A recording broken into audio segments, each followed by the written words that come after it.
What's up everyone and welcome to Art and Design. My name is Þorgeir and today we're going to be making some art on the iPad. Let's check it out.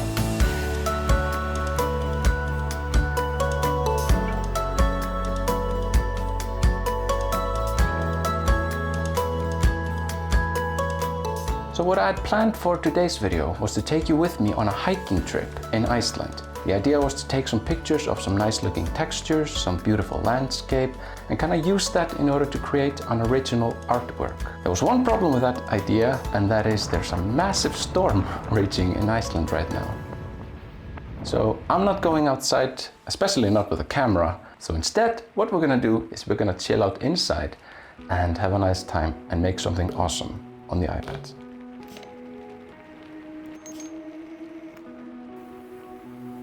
Alright, so we have Procreate in front of us and we're gonna start by creating a canvas by clicking on the plus icon over here.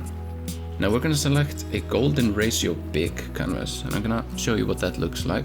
It's basically a canvas that I made for printing. It has a DPI of 150, a height of 49.5 approximately, and a width of 80 centimeters. Now you can increase the DPI to 300 if you're gonna do really high resolution prints. I'm going to select that, there we go.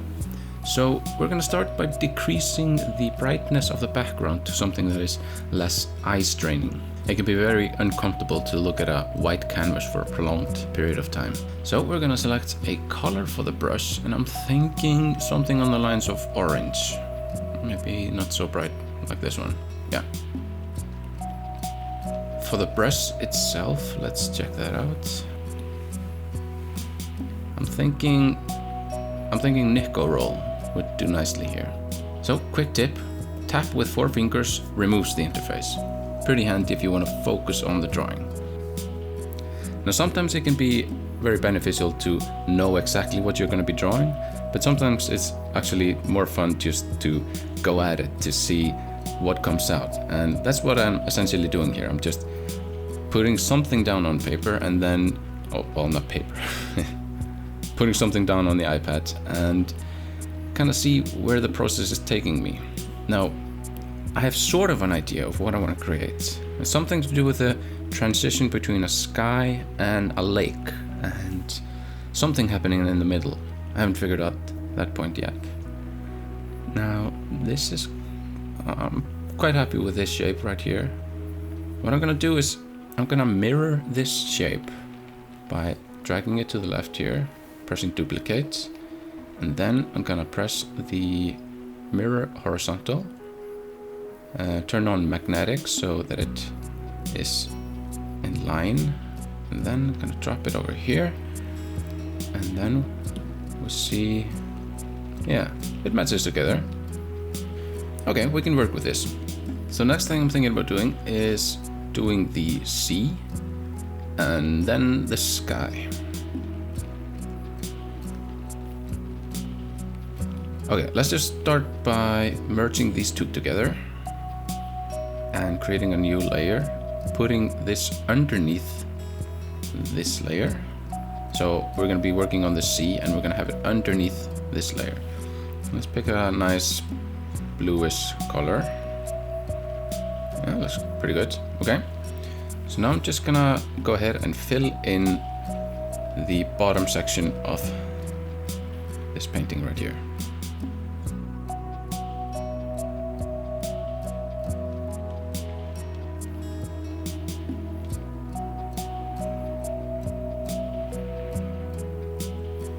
Alright, something like this. I'm gonna give it a slightly brighter hue.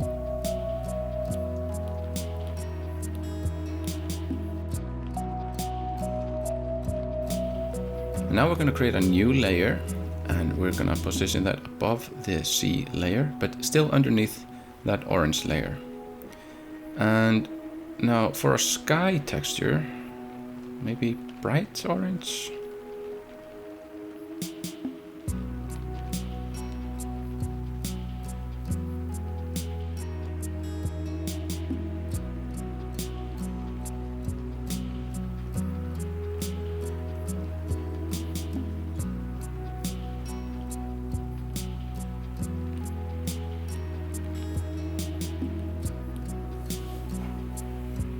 We can always change things afterwards because we are working with layers after all.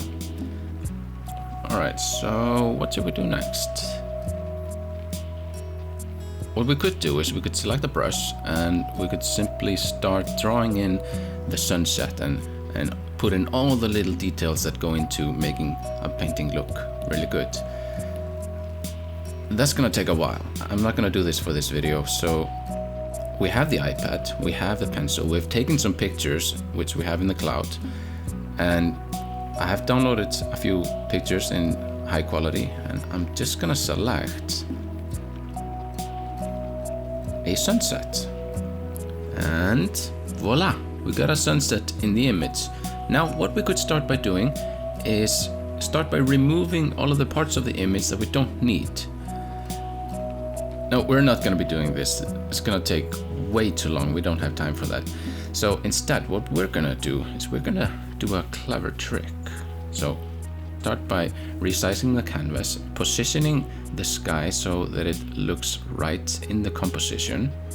Something like this. I'm going to just make it so that it goes to the edges and is aligned properly.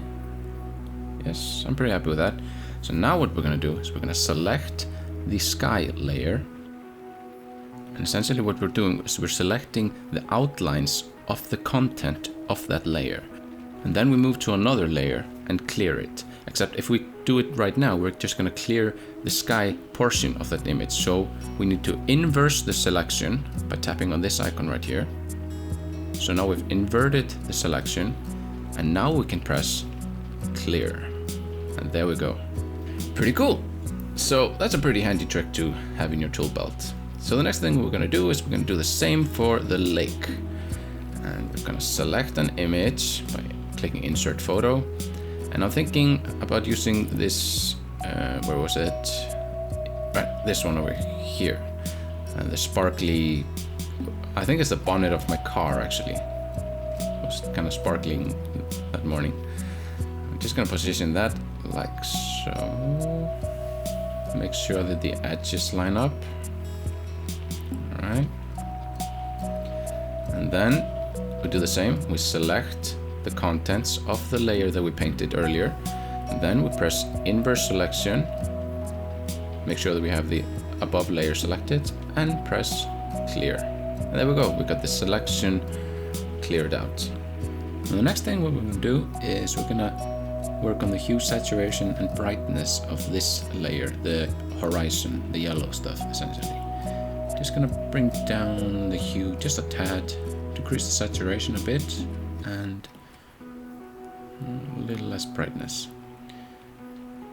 And essentially what I'm trying to do here is just to get the colors to harmonize together. I don't want the entire image to be orange, I don't want the entire image to be blue, you know, just trying to get the colors to kind of pop out and look good. So I'm just going to speed through this process and you'll see it in fast forward.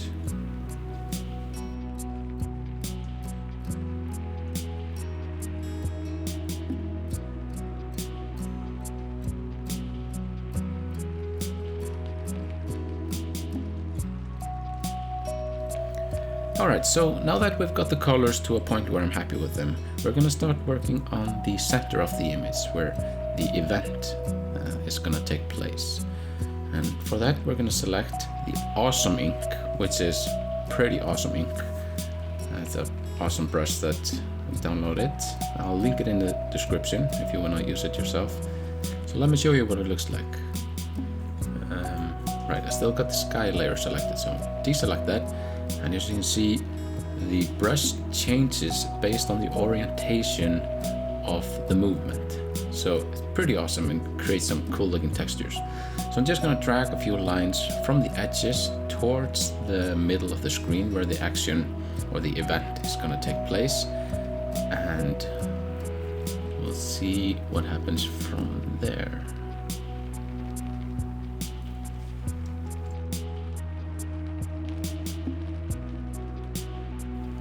Alright, so I'm gonna end this part of the video right here. In the next part, I'll be working on the center of the image and show you what it will eventually end up looking like after I spend some more time on it. Please be sure to like this video and subscribe to my channel if you want to see more content like this. I want to thank you all very much for watching, and I will see you in the next one.